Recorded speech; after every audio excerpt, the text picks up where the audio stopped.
Hello, today I'm going to talk about a story where the US national debt has been stuck at exactly 16,669,396,000,000 for 56 straight days.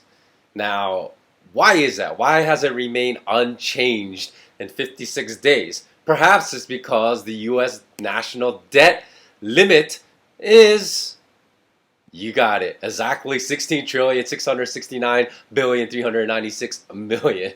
So, because that is the national debt ceiling and the US government cannot go over that limit without defaulting, say, on US Treasury bonds, they just lie to the world and say that they have not spent a single extra penny in the past 56 days. Now, I might upload this video a little later than when I'm making it. So this was as of July 16th, 2013. So how ludicrous is that?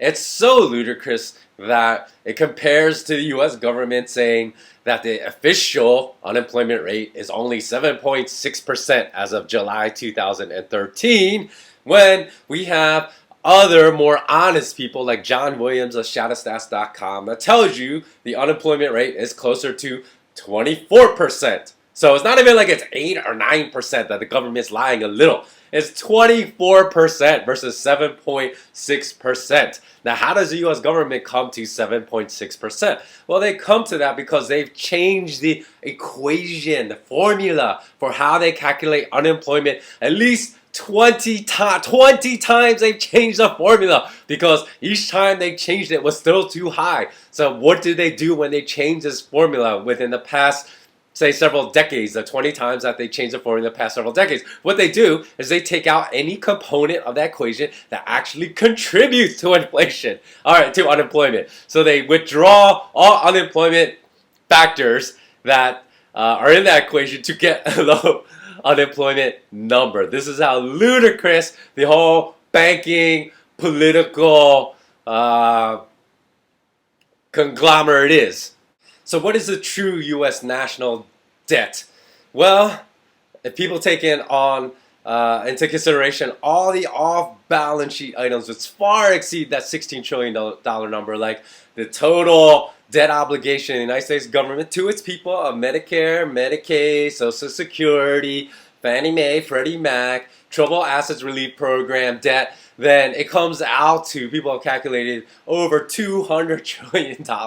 So who cares that the debt ceiling is only 16 point something trillion dollars when your real debt is 200 trillion? So why doesn't the government include those other off-balance sheet debt obligations? Because you know what, this is not a joke. You know why the government says it doesn't include it? It says because we can end those debt obligations at any time. And you realize I did say Social Security is in that. So, for people that say, oh, you're crazy to think that the U.S. government and the banksters will never give you back the Social Security money they're taking from you now, I got one word for you all: Cyprus. So this is how it's insane the whole system is. So is it any wonder that the U.S. government bankers just make up numbers whenever they want to fit whatever picture they want to paint to the world? They want to say, oh, the economy is great, everything's okay, gold is only worth $42 an ounce. I mean, who cares about people saying gold is going to crash to $750 when the IMF only values at $42? Yeah, that's a fact. Look it up. Look it up. Go to the IMF website and they see they value all the U.S. gold, which they still list at over 8,000 some tons, which nobody believes anymore. Probably China has overtaken them. Russia's probably pretty close at being above or beyond what the U.S. holds in real physical gold. So I'm not talking about paper, imaginary ounces of gold that the banksters always sell off to create these price declines. I'm talking about real physical gold, okay? Not paper, fraudulent paper, imaginary bogus gold that all the banksters own. So, they still value it $42 an ounce. So, when people say, what?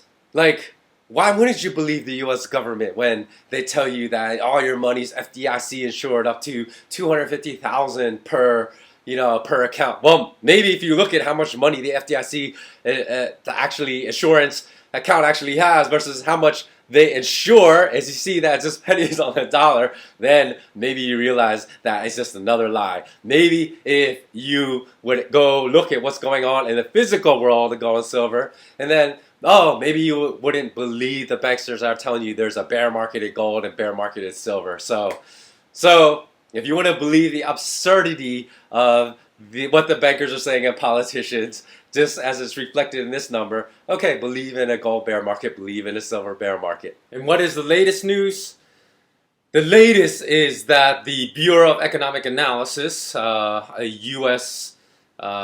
bureau that puts out statistics regarding the gross domestic product, or the GDP, is going to revise 84 years of GDP because of the fact that the GDP growth rate is only 1.5%, and the U.S. debt is growing at 5 times that rate at 7.5%.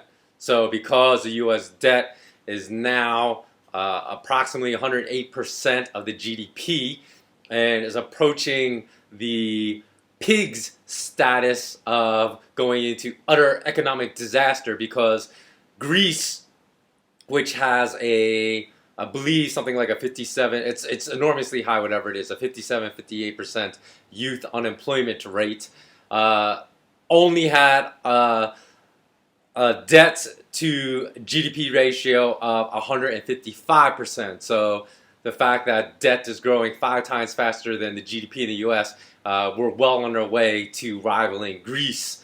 So because we can't have these stats reported, the BEA, the Bureau of Economic Analysis, said, hey, we're just going to make up numbers. So they added something called intangibles.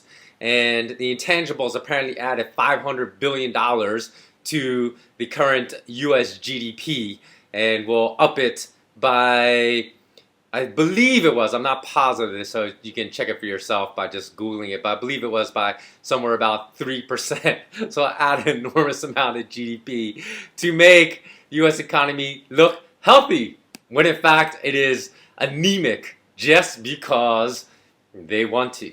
So what is included in these intangibles? Well, here is what is part of intangibles: films, books, magazines, and iTunes songs. So even an employee at the BEA says, quote unquote, so we are essentially rewriting economic history. And that's how ludicrous all official U.S. economic statistics have become. Okay, until next time, take care. And remember, always think